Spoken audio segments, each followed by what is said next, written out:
ceremony or anything? No, you just jump in. Wait!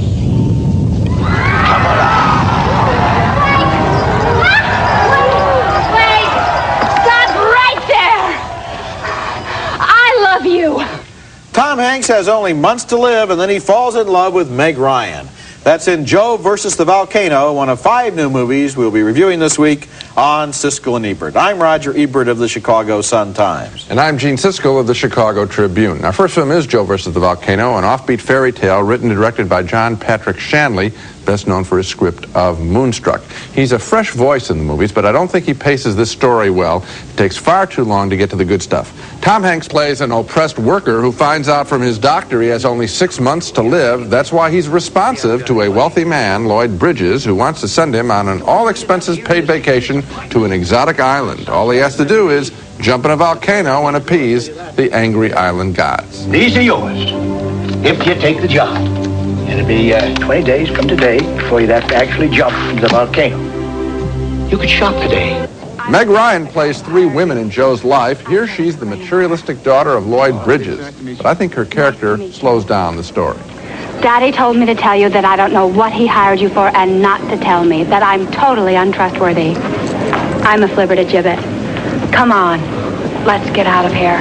Joe is still on land for more than an hour into the movie when he meets another Meg Ryan character, a more upbeat daughter of Lloyd Bridges. She'll be going on the trip with him to the island. Where are you going? Can you believe it? Dad said not to tell you. Goes with my theory. Power makes you paranoid. When Joe finally makes it to the island, he encounters Abe Vigoda as the chief of the Waponi natives. Tonight we will have a big feast. And then at the end of the feast, you will climb to the top of the big woo and you will jump in, okay? That's a cute way to play that scene, but only at the very end of the movie does Joe confront the volcano and the woman who loves him. You love me? Yes, I love you. I can feel my heart. I feel like I'm going crazy. You just can't die and leave me here on this stinking earth without you. I've got to do it. Why? Why? The chief doesn't even want you to do it. Do you, Chief? Because I have wasted my entire life, and I'm going to die. Now I have a chance to die like a man, and I'm going to take it. I've got to take it. I love you. I love you, too. I've never been in love with anybody before, either. It's great. I am glad. But the timing stinks. I gotta go. There are wonderful moments in Joe Versus the Volcano, and I want to recommend this movie for those special pieces of dialogue by John Patrick Shanley. But as I said before, I think he really draws out the premise of the story far too long, of Joe being miserable at work. That sequence goes on, and far too long with too many daughters. I think the script needs to be pared down, cleaned up, to let Tom Hanks interact with fewer but juicier characters. There's a wonderful chauffeur he meets played by Ossie Davis. He could have been sort of like the character in Arthur, the butler in Arthur, and have been sort of his guide for more of the movie. But we have so many characters, so it's a close call for me, but I have to give the film thumbs down. Well, first of all, I don't see what you mean that it takes too long to get to the payoff. The whole movie is just about the texture of the movie as it goes along. I mean, I didn't feel any impatience for him to get to that volcano, and indeed I thought the stuff on the island was the weakest stuff in the movie. I loved the production design that shows that ugly, squat, enormous factory building. Yeah, you know, it's designed by the same man who did Beetlejuice. And what I like about the film is it's not shot in the same realistic humdrum world of every other movie. Both the dialogue and the look of the movie and the performances by Hanks and Ryan are on a fantasy level that's lots of fun. I just think he's like a beat, more than a beat late, a few minutes late. So I'm sort of doing a countdown. Let's get him going. Then when he gets to meet, he meets an interesting character, and the film starts rolling along, the Ossie Davis character. Then it comes to a halt when he meets the daughter. You know which one I mean. She was cute, the middle daughter, the businessman's, the business type person, yeah. I didn't Meg Ryan was good in all 3 roles. It was neat the way she showed the various versions of the ideal woman in Joe's life. I only like the last one. Well, John Patrick Shanley, this is a very uneven career. He writes Moonstruck, which wins the Academy Award. Right. Then he writes The January Man, which is one of the worst movies of all time. Now he's back with this, and it's his first movie as a director. And I really liked the way that he goes for this kind of Moonstruck sort of feeling in all of his movies. I think people, you know, if you believe in magic, if you, not to coin a phrase, yeah. if you if you have faith in yourself, if you believe that strange things can happen, they will. And that's the note in this movie that's so much fun. That is the note that I like in the film, and I think this guy is a great asset in the film industry. I just don't think he's paced his story very well, and the end of the picture is sweet, and the drive of the film is nice, and I don't like having to give it a negative vote, but I do because I think so many of the movies we see are just made up out of the bits and pieces. It's better than all of those movies. It's better than those movies. This is an original movie with an original vision. Okay, next movie. Our next movie is an austere and ambitious political fantasy named The Handmaid's Tale, about a time in the near future when pollution has caused most of the citizens of Earth to become sterile. A few women remain fertile, and they are guarded as treasures by a police state that needs them in order to propagate itself. Nastasia Richardson and Elizabeth McGovern star in the movie as two renegades who have been rounded up for a trip to a holding camp for the fertile. What'd you do? How'd they get you? You tried to cross the border. What about you? Gender treachery. I like girls. Christ, they could have sent you to the colonies. They don't send you to the colonies if your ovaries are still jumping. Before long, Richardson is assigned to the home of a local party official played by Robert Duvall. The theory is that she will have his child. What it is, I thought it might be nice if we met under less artificial conditions.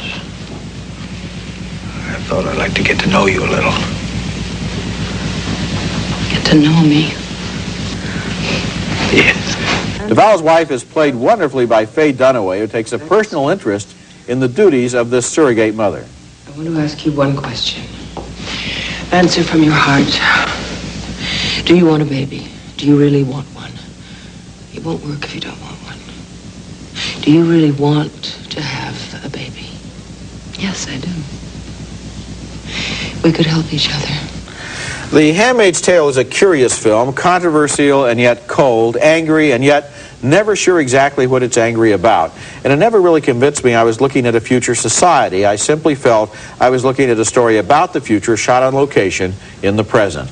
The movie was made by a lot of high-powered talent. It was directed by Volker Schlondorf, who directed the 1979 Oscar-winning film The Tin Drum, and the screenplay is by Harold Pinter, based on the novel by Margaret Atwood. The cast is strong, but a fable like this works only if it connects at some level with the feelings of its audience, and for me, this movie was all ideas and no emotion, and since it's about the way the state imposes its ideas on the emotions of its citizens, that was a fatal inadequacy. I agree with you that the film for me works as a piece of almost set design and costume design. You get the points rather quickly, and you see how it's typical with futuristic films. They're really comments on today, obviously, and they're showing us that today is pretty horrific if we look around, and these are the roles that women are caught up in.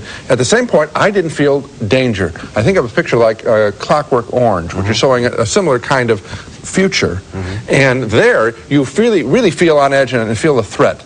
And here I just felt like once removed. I don't think it's because I'm a man and the film isn't women-centered. I mean, I just think that it isn't dangerous enough in some way. The problem that all fables come up against is the fact that since the characters have to stand for something, can you also make them stand for themselves? Can you make them particular people as well as making them symbols? And in this movie, that really doesn't happen at all. So that the only people who are really interesting in the film are the characters like Faye Dunaway plays, who does have a three-dimensional reality of her own. But the main characters in the movie just stand for things. They don't really involve us. Very cold. Coming up next, Rob Lowe plays the devil on James Spader's shoulder in Bad Influence.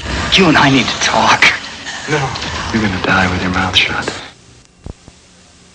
Our next film is called Bad Influence, and it stars the splendid actor James Spader from Sex, Lies, and Videotape as another timid soul who this time is taken for a walk on the wild side when he meets a violent, roguish character played by Rob Lowe in a bar. Spader is having a tough time at work from a colleague trying to get the same promotion that he is. Lowe plays the kind of character who would break the guy's legs immediately, but he sees that Spader is just a milquetoast. What's his name? Patterson. Patterson. Oh, you gotta be kidding me. No. Come on. Patterson. Patterson. What kind of man are you that you drink to your enemies?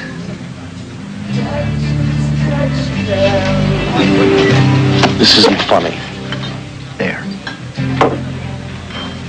Show Patterson that face. To get ahead at work, Lowe suggests that Spader ignore his financial company's conservative trading regulations. So you can make them money. It's not illegal. What's the problem? It's more complicated than that. It's a question of judicious business. It's not a question of judicious business. It's a question of balls. Naturally, things turn ugly, especially when Spader's competitive co-worker gets mugged on the same night Spader has gone out drinking and thieving with Rob Lowe. Did we go to Patterson's last night? Yes. We went to Patterson's. I mean, I didn't hit him, did I? You didn't just hit him. What the hell were you doing? Holding him down. And now all the violence is between the two of them. All of the plot twists and turns in Bad Influence are predictable. What is not predictable is how ugly this film gets in terms of violence with beatings and stick-ups. There is a really trashy value system operating in this film, as the film sort of romances the very style it seems to deplore. The performers are okay. I'm just surprised that James Spader agreed to work in such a morally bankrupt and implausible story. He was very good in Less Than Zero, which was a film that I don't think worked all that well, but at least it was honest about its drug problem. Gene, this movie is about behavior. It is about a weak man who is attracted to a strong man who is a very dangerous, violent, and evil man. I could figure that out. It's the same story. The screenplay is written by a man named James Capp, who wrote a movie last year that I didn't like at all called Apartment Zero, but it's the same story. The weak man who has the strong man come into his life, and he really admires everything about him, except what he doesn't realize is the guy is some kind of a sociopath. Now, I think that's what this movie is about. It's about how the guy... I knew that. What's the point? Well, I don't understand what you mean by bad values. James Spader doesn't have bad values in this movie. I would think that there was certain behavior here. I'm talking about the value system of the movie, which I think, rather than being a cautionary tale or some tough stance on the Rob Lowe character, really is, in its own way, embracing his actions. It's not at all. This is a movie, this basically is a male version of Looking for Mr. Goodbar, in which he finds somebody who's going to turn his life around, and for a while he goes along with that, and he finds out that through his own terrible drinking and drug problem, he is led by this other guy down the garden path to doing all kinds of things that he wouldn't have ordinarily done by himself. It's about that. It doesn't endorse it. It doesn't cheer it on. It's the subject matter of the film. I'm just saying that the way it's told, and what upset me was that it seemed to be saying on one thing, the guy shouldn't be doing what Lowe is saying, but at the same time, the film really loves what Lowe is doing. Didn't you find this as an interesting character study? Oh, absolutely not. The relationship between these two guys. Not at all? Not in the slightest way. And the reason is, I think that Spader has a real intelligence on the camera, and that he would see where Lowe was taking him. The character that he plays doesn't see until it's too late. That's what the movie is about. And I'm saying it isn't convincingly told because Lowe is so obviously a slime bucket that you can tell the character is. We disagree. Actually, he couldn't tell that soon anyway because he's completely drunk every night. I think the most amazing thing in the movie is how he's able to get to work at 5:30 in the morning in that condition. Now that's a big change. That's a big change in his life. Okay, when we come back, Coupe De Ville, about three brothers who drive a Cadillac from Detroit to Miami and try to find themselves along the way. Mo, Larry, and Curly. The three jabonis. This movie is named Coupe De Ville, and this is another one of those movies where the characters get in a classic old car and drive across America trying to find themselves in the process. The movie's heroes are three brothers who have fought since they were children, and now, somewhere between Detroit and Miami, they're fighting again. Oh, no. Hey, babe, let's dance real slow. What are you singing? Louie. Oh, baby, got you way down low. I got you way down low? Those are the words. It's a hump song. What's a hump song? When you hump, it's about humping. Oh, get off. Daniel Stern is the older brother there, Eric Gross is the middle brother, and Patrick Dempsey is the youngest. During a refueling stop, they call ahead of their father, played by Alan Arkin. Ma's fine. Everybody's fine. Tell me about the car. Oh, it's beautiful, Pop. It's just perfect. Marvin, make sure it stays that way. The deal is they have to deliver the car without a scratch on it, so of course they can't and they don't. Transfusion, oh man, I got the cotton picking convolutions. I'm never gonna speed again. Shoot the juice to me, Bruce. My foot's on the throttle and it's made of lead, but I'm a fast riding daddy with a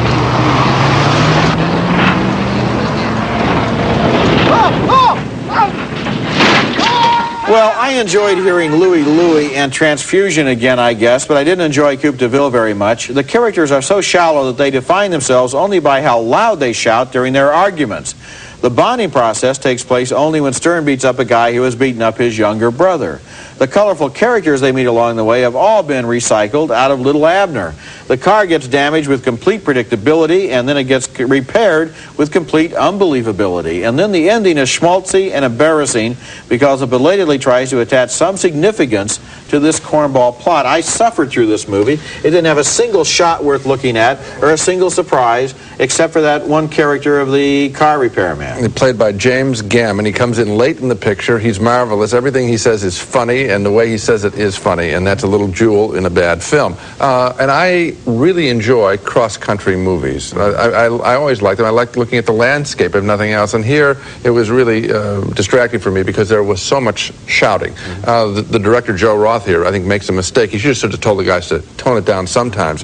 Daniel Stern, in particular, the one with the crew cut, the older brother, is yelling at the top of his lungs throughout most of this picture, and it really hurts. I mean, the picture isn't warrant that kind of anger. I mean, it's not Marlon Brando, whose wife has committed suicide. When you talk about a cross-country movie, one of the pleasures of a cross-country movie, and of course, for example, Rain Man last year, which won the Oscar, is to see the country unfolding. Yes. Now, the problem here is they begin in Michigan. Right. They're going to Florida. They spend about 10 minutes in Michigan, and then they spend the rest of the movie mostly on bridges going over the water in Florida. I mean, it looks like... There was some shooting in South Carolina, too. Just a very little of it, though. I mean, I don't know that much necessarily about the geography of our interstate highway system, but it seemed to me like they spent hours and hours and hours over the water on bridges that looked like they were going down to Key West or someplace, and very little time in the rest of the country, nor did they meet people from the rest of the country. They didn't meet interesting people, and they themselves didn't have a whole lot to talk about other than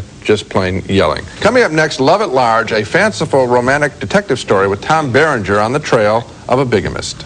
I want you to continue to follow him. Are you sure you want this guy in your life? Yes, it's Blockbuster Video's greatest movies of all time. Your pocket guide to 60 years of award-winning movies. There's never been a book like this before. Best Picture, Best Actor, Best Actress, plus $27 of free rentals. Only from Blockbuster Video. Just rent 2 videos and take home the greatest movies of all time book for only $1. So lavish, so spectacular, it had to be printed in color. Blockbuster Video. What a difference! Grandpa, you really know how to throw a party. Orville and Gary Redenbacher introduced light microwave popcorn. What better reason to celebrate, Grandpa, than this new fantastic light microwave popcorn? Well, you can celebrate any time when you have popcorn with 1/3 less calories. And 2/3 less fat than a regular microwave. This is a fantastic tasting popcorn. Grandpa, who would ever think that you are a party animal? That'll teach them. You got a great product. Throw a great party. Our next film is called Love at Large, written and directed by Alan Rudolph, who typically makes moody films that owe a lot to old-fashioned Hollywood films of the 40s.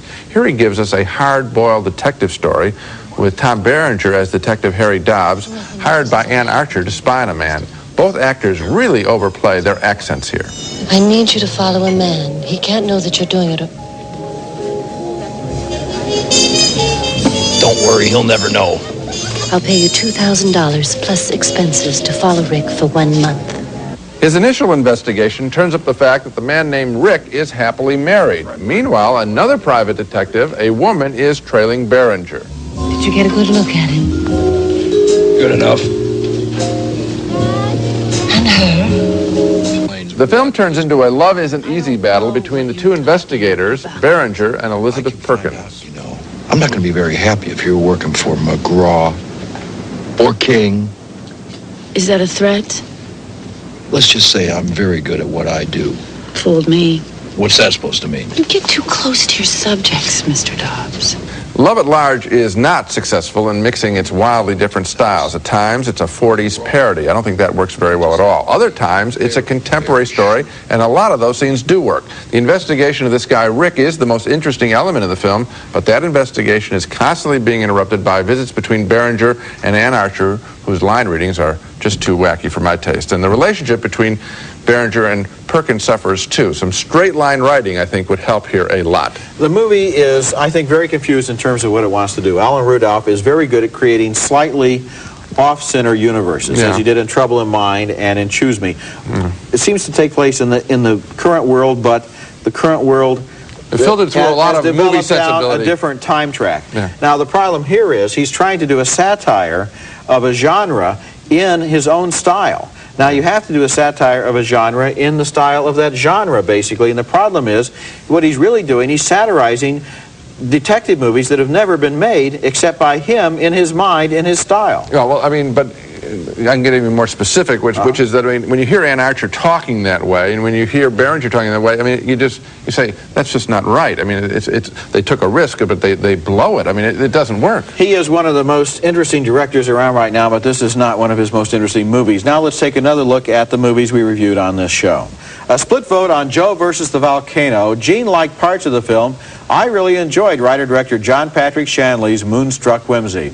2 thumbs down, though, for The Handmaid's Tale, a futuristic feminist fable that didn't really engage our emotions. A split decision on Curtis Hanson's Bad Influence, with Rob Lowe leading James Spader down a dangerous trail. I thought it was about immorality. Gene thought it embraced immorality. The writer's name, by the way, is David Kapp. I had it wrong earlier. 2 thumbs down for Coupe De Ville, the inane and predictable self-discovery road movie.